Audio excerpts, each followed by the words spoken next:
नमस्कार विद्यार्थी मित्रांनो, कशा आहात बाळांनो? तर मित्रांनो, आज आपली पुन्हा एकदा भेट होते आणि आज आपण आपल्या मराठीच्या पाठ्यपुस्तकातील एक सुंदरशी अभंगवाणी, संतवाणी अभ्यासणार आहोत. विद्यार्थी मित्रांनो, आपल्या या महाराष्ट्राला संतांची परंपरा लाभलेली आहे आणि हा जो महाराष्ट्र आहे, ही जी भारतभूमी आहे, यांना संतांची परंपरा लाभल्यामुळेच याला पवित्र भूमी असं म्हटलंय.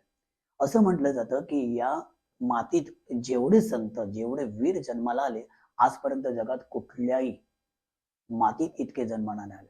आपण महाराष्ट्राच्या बाबतीत जर आपण विचार केला तर संत श्री ज्ञानेश्वर, संत नामदेव, संत एकनाथ, संत तुकाराम, संत चोखामेळा, संत जनाबाई यासारखे अनेक संत या महाराष्ट्राच्या मातीत जन्माला आलेले आहेत. आणि या सर्व संतांनी एका परमेश्वराची भक्ती केली, त्याला विठ्ठल मानलं, त्याला दैवत मानलं आणि ते दैवत म्हणजेच श्री विठ्ठल. भक्तीचा मार्ग जोपासताना समाजातील या संतांनी अंधश्रद्धा, अज्ञान यासारख्या रूढी परंपरांना दूर करण्याचा प्रयत्न केला. आपल्या अभंगातून त्यांनी लोकांना शिक्षित केलं. लोक जागरणाचं, लोक शिक्षणाचं, जनजागृतीचं महत्वाचं कार्य केलेलं आहे आणि म्हणूनच या संतांचे आपल्या महाराष्ट्रावरती अनंत उपकार आहेत. तर मित्रांनो, तुमच्या मनात एक प्रश्न आला असेल की सर, अभंग म्हणजे नेमकं काय? ओके, तर संतांनी विठ्ठल भक्तीपर जे जे लिहिलं आहे, जे जे काव्य रचलेलं आहे, यांनाच आपण काय म्हणतो? अभंग. मित्रांनो, अभंगाचा एक दुसरा अर्थ असाही आहे की जे कधीही भंग पावत नाही ते अभंग. जे त्रिकाल बाधित सत्य आहे, जे आधी होतं, आताही आहे आणि पुढेही असणार आहे. हा, हे सारे अभंग अतिशय प्राचीन काळापासून रचले गेलेले आहेत, परंतु त्यातील अर्थ आजही आपल्या मानवी जीवनाला अत्यंत उपयुक्त ठरणार आहे किंवा लागू पडणार आहे. तर अभंग जे कधी भंग पावत नाही.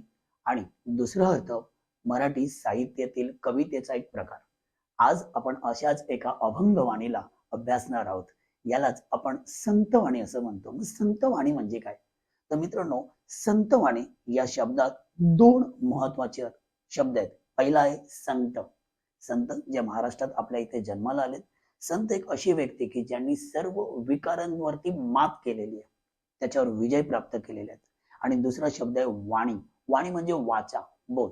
तर सोपा अर्थ, संतवाणी म्हणजेच संतांचे बोल, ज्याला आपण संतांचा उपदेश किंवा अभंग असं साध्या भाषेत सुद्धा म्हणू शकतो.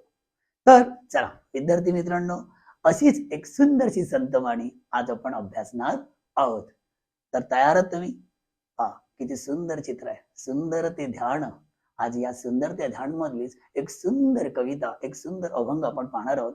आपल्या पाठ्यपुस्तकातील दुसरी कविता आणि अ दोन आपल्या या संतवाणीचं, अभंगवाणीचं नाव आहे अंकिला मी दास तुझा. काय नाव आहे बरं?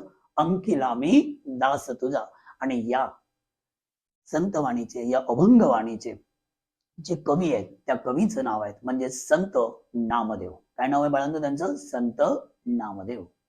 तर ही जी अभंगवाणी आहे, ही जी संतवाणी आहे, ही ज्या पुस्तकातून घेतलेलं आहे, त्या संदर्भ ग्रंथाचं नाव आहे श्री सकल संत गाथा. श्री सकल संत गाथा, ज्यामध्ये महाराष्ट्रातील अनेक संतांनी जे जे काव्य रचलेले आहे त्याचा एक संग्रह आहे. आणि त्यापैकी पहिल्या खंडामधून, श्री सकल संत गाथेच्या पहिल्या खंडातून आपल्या समोर आज आपण कविता अभ्यासणार आहोत, जिचं नाव आहे अंकिला मी दास तुझा. चला, तर खूप सुंदर अभंगवाणी आपण काव्यपंक्ती अभ्यासूया, वाचूया. पहिलं चरण आहे, अग्नी माझी पडे बाळू. अग्नी माझी पडे बाळू, माता धावे कनवाळू. अग्नी माझी पडे बाळू, माता धावे कनवाळू. दुसरं चरण काय बा, तैसा धावे माझी या काजा. नामदेव काय म्हणतात?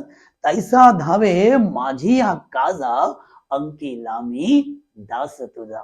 अंकिला मी दास तुझा. तिसऱ्या चरणात नामदेव काय म्हणतात? सवेची झेपावे पक्षिनी, सवेची झेपावे पक्षिनी, पिली पडताच धरणी. पिली पडताच धरणी. भुकेले वत्स रावे धेनू, उंबरत धावे. भुकेले वत्सरावे धेनो हुंवरत धावे वनवा लागलासे वनी वनवा लागलासे वनी पाडस चिंतित हरणी. नामा म्हणे संत नामदेव म्हणतात, नामा म्हणे मेघा जैसा विनवितो चातक तैसा विनवितो चातक तैसा.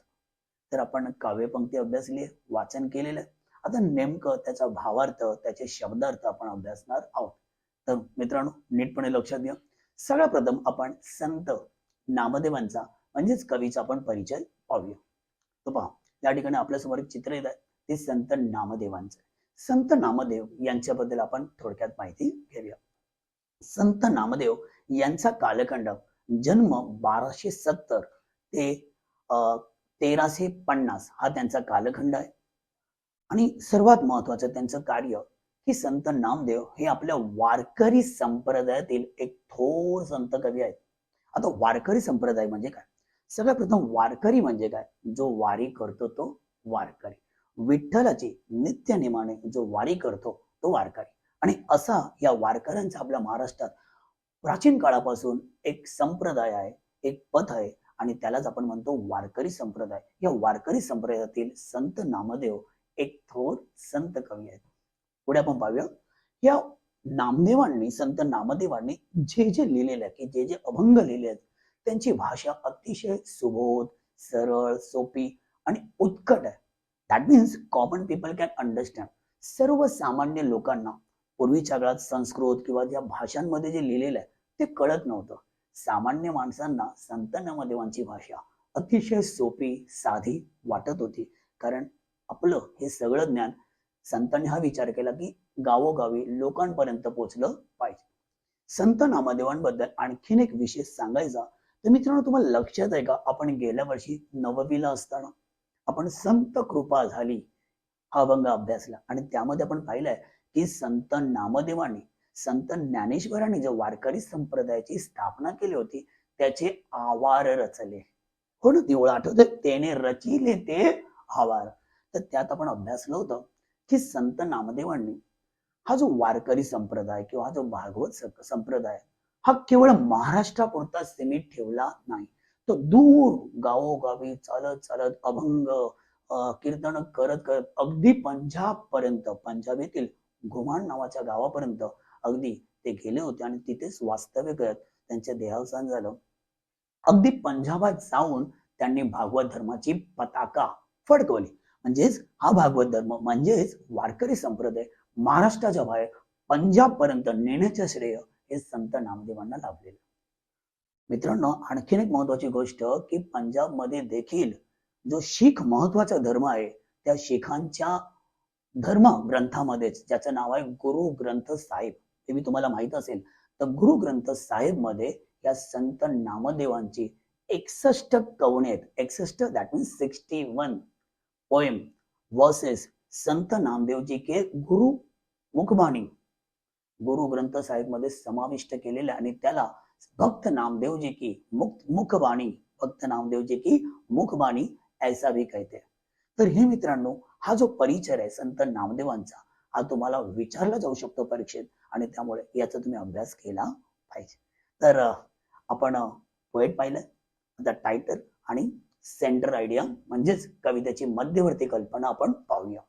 चला आपण कवितेची प्रस्तावना पाहूया. Central idea, what is exact. अंकिलामी दास तुझा, अंकिलामी दास तुझा हा अभंग संत नामदेव यांनी लिहिला आहे. प्रस्तुत अभंगात संत नामदेवांनी विविध दृष्टांतातून परमेश्वर कृपेची याचना केलेली आहे. तुमच्या मनात प्रश्न आला, सर दृष्टांत म्हणजे काय? दृष्टांत या शब्दाचा अर्थ आहे एग्जाम्पल्स, उदाहरणे. संत नामदेव जी ने इस अभंग के माध्यम से अलग अलग बहुत सारे एग्जाम्पल्स के द्वारा, म्हणजेच मराठीत दृष्टांताच्या द्वारा परमेश्वर कृपेची याचना, याचना दॅट इज अ रिक्वेस्ट. परमेश्वर कृपा म्हणजे ब्लेसिंग ऑफ गॉड, तर देवाची, परमेश्वराची याचना, विनंती यामधून केलेली आहे. तर मला सांगा अभंग कोणी लिहिला? अगदी बरोबर, कोणी लिहिलाय? पहा, संत नामदेव यांनी. आणि दुसरा प्रश्न, संत नामदेवांनी विविध दृष्टांतातून कशाची याचना केलेली आहे, कशाची विनंती केलेली आहे? तर अगदी बरोबर. परमेश्वर कृपेची याचना. आता आपण या अभंगवाणीमध्ये काय पाहिलं आपण? सर्वप्रथम संत नामदेवांचा परिचय पाहिला आणि या अभंगाची प्रस्तावना नेमकी काय आहे? परमेश्वर कृपेची याचना यासाठी केलेले संत नामदेवांनी दिलेले दृष्टांत हे आपण अभ्यासलेले आहेत विद्यार्थी मित्रांनो. याच्या पुढच्या आपण मॉड्यूल्समध्ये पाहणार आहोत नेमकी या कवितेचा या अभंगाचा अर्थ. धन्यवाद. इथे भेटूया आपण. नमस्कार. थँक्यू.